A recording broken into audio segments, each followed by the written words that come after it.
Hi everyone, welcome back to my channel. Thank you so much for taking the time out of your day to watch my channel. If you're not new, thank you so much for coming back and returning to watch my video.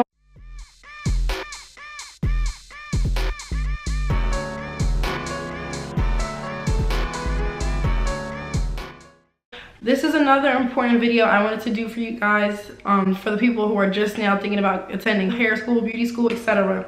So I wanted to give you guys a quick list the 10 things I wish I knew before I enrolled in cosmetology school. This is me just speaking from my personal experience. Everybody's experience might be different. Your school might be different. What I wanted to let you guys know is when you first go to beauty school, you're not going to learn everything. And what I mean by that is they teach you the bare minimum. Like they literally teach you what you need to know to pass state boards. They don't teach you extra things as far as like hair weaving, like extensive hair coloring, rainbow cotton candy.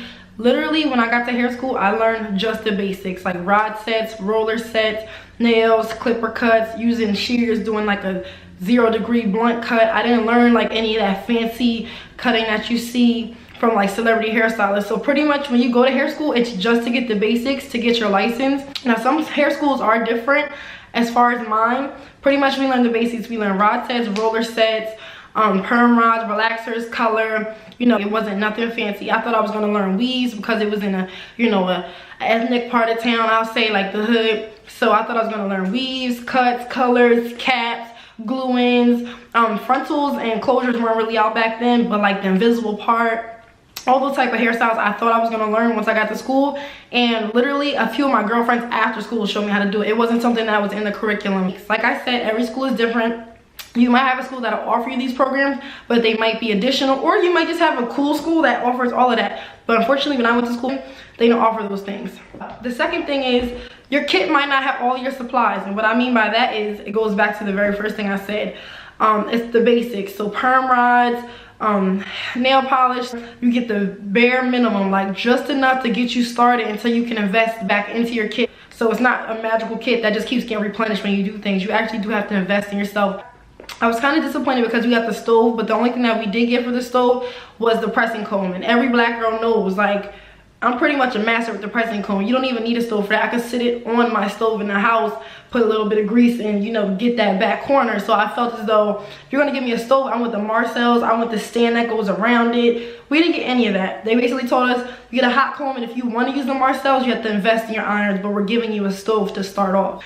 Another thing, you might have extra classes that are offered in school that you have to pay for that might not be included in tuition. And what I mean by that is a lot of people like to get the micro links, which is where you get that little metal piece and you clamp it down into your hair. A lot of Caucasian women get it. A few women of color do get it, but it's very time consuming. And what it is you infuse the clip-ins or the extensions with your hair. That course, I'm like $1,500 and up or $1,000 up depending on where you live. But here, the course for school was $500. So I'm like, it's not a lot of black females getting that done. So there's no way I'm gonna waste my coins to do a microlink class. $500 when nobody's gonna get that service from me. But there were extra classes offered. Your school might or might not. Mine did. But with those extra classes, you just had to pay a fee. Or like, for example, we did a hair show. That actually was free, but it was at like our local hotel for maybe only 2 hours. So, you know, you can further your education if you sign up for little classes or lessons on the side. But pretty much after I got out of hair school is when I actually took one-on-one classes and furthered my education. Another thing, this goes for any type of school, whether it's beauty school, regular school or not. It's not always rainbow and butterflies. Like a lot of people think when you go to hair school, they hype it up. You're gonna learn this, you're gonna be doing celebrities, you might be like, they make it seem like it's gonna be this extravagant ride, and once you get there, it's really like school. You have to, you know, be disciplined, pay attention to what you're doing. You have to build your own clientele. Nobody's gonna build your clientele for you, so don't get discouraged. Like I wish somebody would have told me when I was in hair school to get business cards and network, and you know, when I do somebody's hair, give them a card and try to get them to come back, because I really didn't learn that skill because I was dependent on people coming in. But what I want to say is, as with any school, it can be pretty cliquey. So me, I was already a mom at the time, so I was there strictly to provide for my kids and make sure that I had a good future in the beauty industry. I wasn't there to make friends. Now, I did make a lot of friends in beauty school, but that was not the goal, because I was there for one thing, and that was to get my paperwork so I can get my license, which I have. The goal is complete. Another thing is clinicals can be biased and repetitive. Now, this is speaking from my own personal experience, but when I did clinicals, basically what they did was, because I was black, I'm gonna just say that, a lot of the black girls that would come in and get their hair done pressed or braids or like locks, they would give to me. But if somebody wanted just a press and curl, or if they were Caucasian, they would give them to the other girls who are Caucasian. So I just felt as though you're giving me all the black girls because I'm black, but I already know how to do their hair because I do this with my own hair. I want to practice on a Caucasian woman or Indian woman or somebody with a different hair texture, hair color, so that way I can learn, not just keep doing the things that I already know how to do. You know, we're supposed to mess up and make mistakes for students, and I felt as though a lot of times they were like, okay, we're getting $10 for this service, so let's have her do it and she'll do a good job. And also in clinicals, you do not get paid. So you're basically doing hair for free, whether it be cut, color. I mean, we did one weave in hair school, but that's because I volunteered. I love doing weaves, so I was like, let me do this. But besides that, you do not get paid when you're in hair school to do other people's hair. So basically, they come in, they pay a super cheap rate to the school. The school doesn't tip you or give you money. Now, if your client tips you at the end, that's a bonus, but it's not guaranteed, and the school does not pay you to do clients because that's what you're there learning to do. Another thing is to keep your transcripts and your attendance up.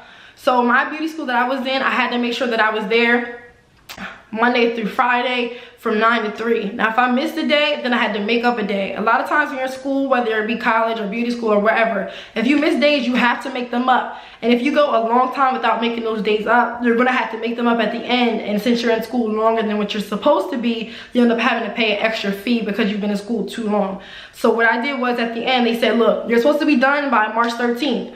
So far, you're behind 7 days, so you're not going to be done until the week after. So what are you going to, so I was like, okay, I'm coming in every Saturday from 9 to 5 and I'm going to make up. But I made sure that I was on top of my attendance. I didn't miss a lot of days in hair school. I actually had a 99% attendance. But when I did miss days, I made them up immediately the week after. Like, I was not playing. Another note is dress code. So for my beauty school, we had to wear scrubs and black non-slip shoes. You couldn't wear sandals. It was summertime, so it was hot. It's all black, which I'm pretty sure a lot of places do.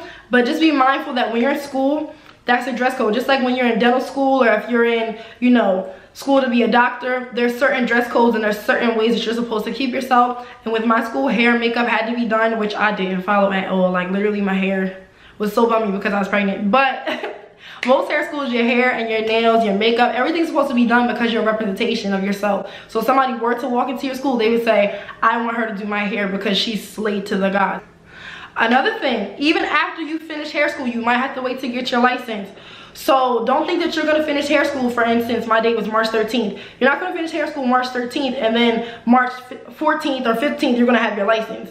So once you finish hair school, that's basically saying that you attended somewhere, you got your 1,500 hours or however many hours you need in your state, and you're basically up to that code. You've done all the hours, you've done all the prep, you've done all the book work. Your job is to get your transcript. You have to remember how to pack your suitcase, pack your sanitary items, pack your kits, so that way when you take practicals, your mannequins, everything, there's a list that they give you. You have to study and make sure you have it down packed, because that practical literally was probably 4.5 to 5 hours long. We did rod sets, we did sanitation, we did massages, we did manicures, we did perm rods, we did relaxer, we did color. But literally there were so many different things we had to do, and each thing took about a half hour to 45 minutes because you had to set up, sanitize, then when you're done, put everything away, put it in another bag, get a different mannequin. Now you have to get new supplies for this, new combs, new, you know, hand sanitizer, sanitize everything, make sure that you're paying attention to the questions. And it literally was so stressful. But I finished beauty school in March.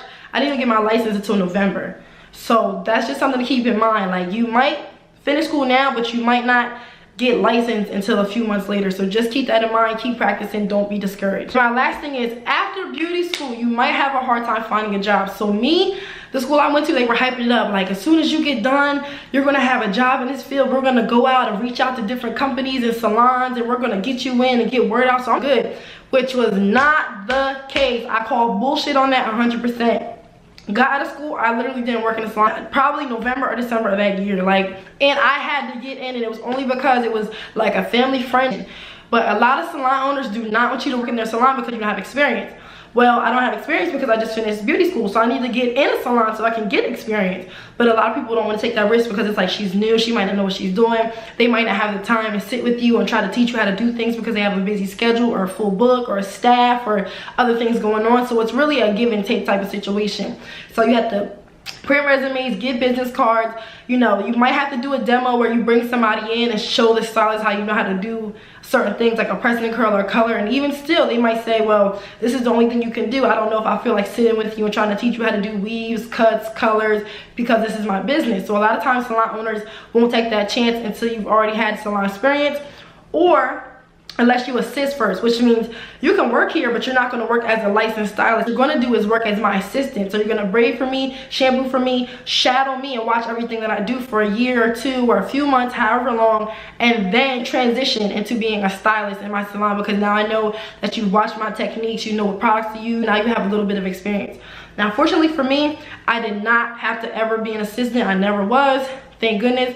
But I also made sure I had my cousins coming in, my girlfriends, my best friends, and I was constantly doing somebody on Friday, Saturday, and Sunday, whether they were paying or not, just so that the clients that were coming in could see that I had clients or see that I knew how to do stuff. So I ended up building up a portfolio, doing my girlfriend's hair, my mom's hair, and taking pictures. And once I take pictures and I show them my Instagram and my Facebook and my style sheet and my reviews, then it's like, okay, this girl's credible, I'll hire her. But in the beginning, oh my goodness, it took me so long to get into a salon. And I was going to the crappiest bootleg salons, hair store products, nothing name brand, nothing professional, ghetto atmosphere, bringing your kids, they running around, you're cussing, you're selling weed out the back. I'm just like, I can't do this, but I had to get somewhere. So it's like, when you're desperate and when you're hungry for it, you'll do it just because you want to get in that field, and you'll kind of deal with things in the beginning that you'll learn not to tolerate once you get better. But in the beginning, I was working at all types of crazy little crappy salons that weren't regulated.